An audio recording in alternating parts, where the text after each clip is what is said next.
комитет не еліміздің КМБ дейма, солар ұсталып, короче, мені осы мына Стамбулдағы қазаққа кішкене де болсын үлесін қосып жүрген, қазаққа жанашып жүрген мынау Иманалиев, Нұржан, Мұқашев, Шыңғыс деген бауырларымызға маған солардың қасына барып жақында және де солармен жақсы қарым-қатынаста бол.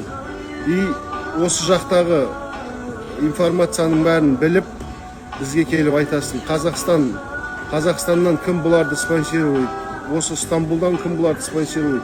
Бәрін біліп, біздің бір сөзбен айтқан кезде солардың нұсқауымен, солардың несімен осы Стамбул еліне келіп, Стамбулға келіп, осылар бауырларымыздың қасында сондай мәселелердің бәрін біліп кел деп мені жіберді. Сен жіберіп отқан кім конкретно?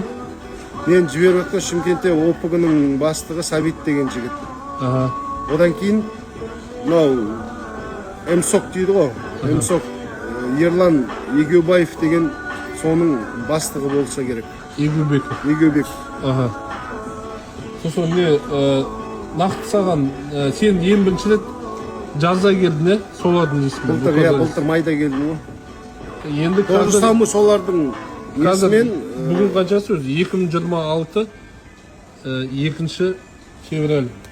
Самолет, мамолет бәрін тудай обратно, бәрін сол ұлттық комитет қызметкерлері төлеп беріп жатыр. Жол ақысын солар көтерді.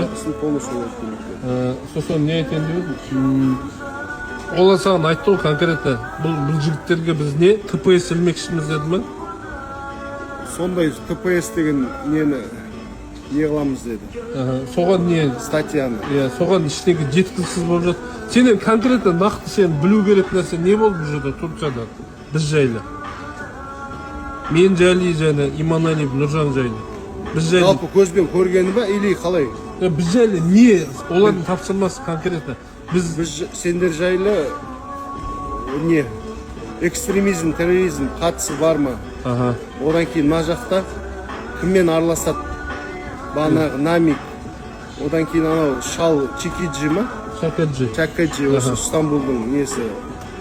Яғни басқа жалпы елдің группировкалары. Басқа, ұлт өкілдерімен, Кавказдар, чечендер, солармен несі бар ма? Қандай